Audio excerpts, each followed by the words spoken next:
Welcome back, my fellow luxury enthusiasts, to another episode of Billionaire Mindset. Today, we have something truly epic to discuss. Imagine having so much money that you decide to take on Mother Nature herself. Well, that's exactly what China is doing with its jaw-dropping $62 billion water transfer project. They are defying all odds and building the world's largest water diversion project. Now, that's what I call a billionaire mindset. Get ready to be amazed as we take a closer look at China's extravagant south to north water diversion project.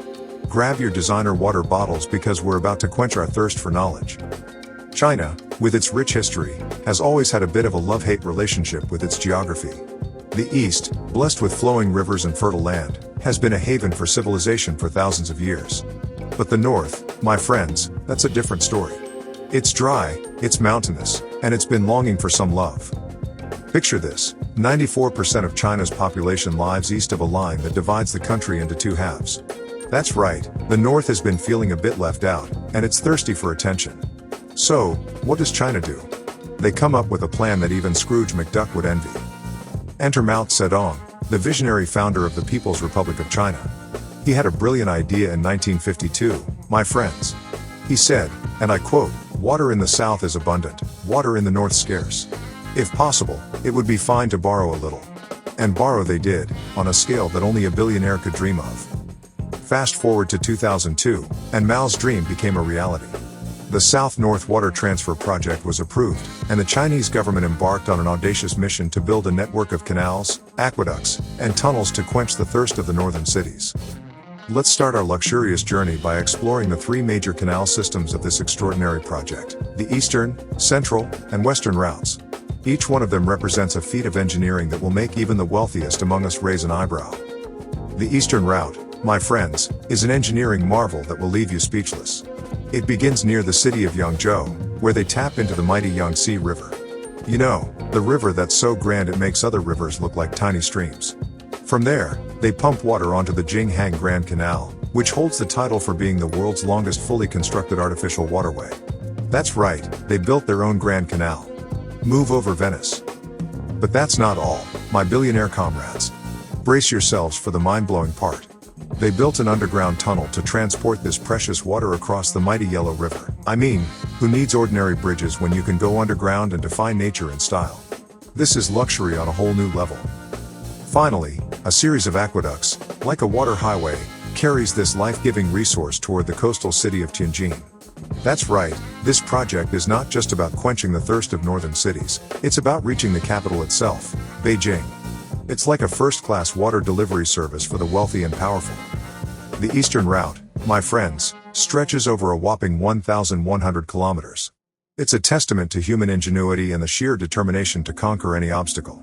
They started construction in 2002 and, although there were some delays, they finally managed to bring freshwater to Tianjin by 2017. That's a billion cubic meters of water per year, benefiting a staggering 10 million people. Talk about luxury in the form of life-giving liquid. Now, let's move on to the Central route, my billionaire adventurers. Unlike the Eastern route, this one didn't have any existing infrastructure to tap into. But did that stop China? Of course not. They decided to elevate the Danjiangkou Dam by 15 meters, creating a gravity-powered water flow. It's like the dam got a facelift to provide water in style.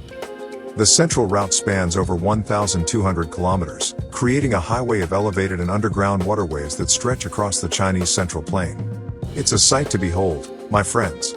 But wait, there's more. They even built the Shahe Aqueduct, a marvel that stretches over 12 kilometers above the ground, defying gravity itself. It's like a billionaire's water slide. This route faced some challenges, my fellow billionaires. More than 300,000 people had to be relocated to make way for the canals and the larger reservoir. But hey, when you're building luxury, sometimes sacrifices have to be made, right? The completion of the Central route brought relief to millions of people, but it also posed problems for those who relied on the Han River for freshwater. They had to come up with another luxury solution. So, in July 2022, the Chinese government announced the construction of a massive underground tunnel that would supply the necessary water. It's like building a secret underground lair for freshwater. By 2030, this tunnel will become the longest and deepest artificial waterway ever built. Now, that's what I call luxury plumbing. Finally, let's talk about the Western route, my billionaire visionaries. This route is still in the planning stage, but it's the most ambitious one yet.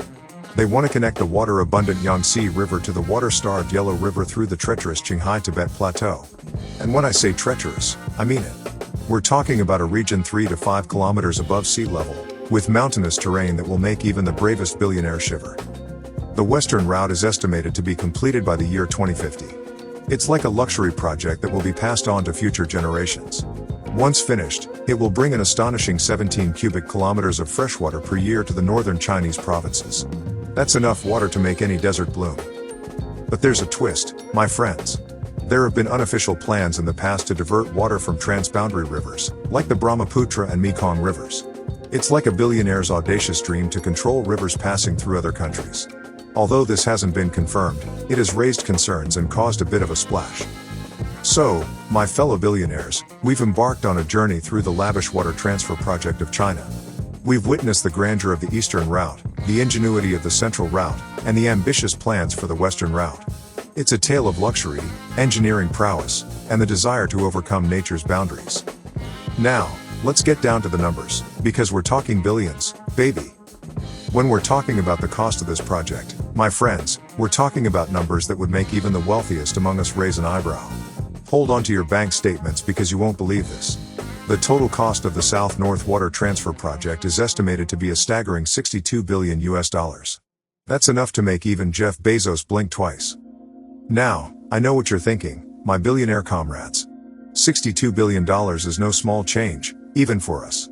But hey, when you're on a mission to defy nature and bring water to millions of people, no expense is too great. It's like a billionaire's playground, where the only currency is ambition.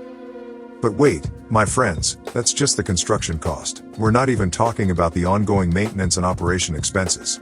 Maintaining over 3,000 kilometers of canals, aqueducts, dams, tunnels, and reservoirs is no small task. It requires a continual investment of billions of dollars. It's like having a luxury yacht that needs constant care and attention. So, you see, my fellow billionaires, this project is not just a symbol of wealth and grandeur. It's also a testament to the Chinese government's commitment to providing a vital resource to its people. The cost may be high, but the benefits, oh the benefits, my friends, they are immeasurable. The South-North Water Transfer Project has already brought clean water to millions of people in the water-starved regions of northern China. It's like turning a barren desert into an oasis of luxury. According to Chinese state media, as many as 140 million Chinese citizens are benefiting from this grand endeavor. It's like sharing the spoils of wealth with those in need.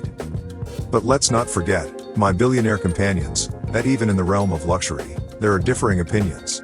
Local and provincial Chinese governments have their own perspectives on the project. Some see it as a triumph, a solution to their water woes. They believe it brings stability and prosperity to their regions. It's like a luxury investment that pays dividends. However, others have concerns, my wealthy visionaries. They worry about the environmental impact, the disruption of natural river flows, and the disappearance of hundreds of rivers along the project's path. They see the cost, not just in monetary terms, but in the toll it takes on nature. It's like a billionaire realizing that wealth comes with responsibility. So, my fellow billionaires, as we marvel at the audacity and luxury of the South-North Water Transfer Project, let's pause for a moment and reflect on its costs and benefits. Is the price tag worth the relief it brings to millions of people? Can we find a balance between luxury and environmental sustainability? These are the questions that even the wealthiest among us must ponder. In fact, as we said earlier, with great luxury comes great responsibility, and China's water transfer project has raised some concerns. The construction of artificial waterways has disrupted natural river flows and caused hundreds of rivers to disappear. Imagine being so wealthy that you can make rivers vanish into thin air. And that's not all, my friends. The project has unintentionally become a dumping ground for industrial waste and sewage. That's right, even the wealthy have to take out the trash. Unfortunately, the lack of water treatment facilities along the project's path is causing a bit of a stink. The environmental concerns don't stop there, my billionaire companions. When they cut the Yangtze's natural flow by a third, experts got a little worried. They feared that salt water from the Yellow Sea would crash the party and cause a major water crisis. You wouldn't want your designer clothes to smell like seawater, would you? And here's a plot twist, my friends. There have been whispers about diverting water from transboundary rivers. Imagine China flexing its billionaire muscle and redirecting rivers passing through India and Southeast Asia. It's like a billionaire playing SimCity with real rivers. Now, let's take a moment to weigh the costs and benefits. Is the South-North Water Transfer Project a success? Does the benefit of quenching the thirst of millions outweigh the environmental impact? Should they go all in and complete the Western route? I'll leave that to you, my billionaire friends, to debate in the comments. That's all for today, fellow billionaires. We've dived into the world of China's extravagant water transfer project. I hope you enjoyed this luxury journey and learned a thing or two about defying nature with wealth. Remember, folks, you don't need to be a billionaire to have a billionaire mindset.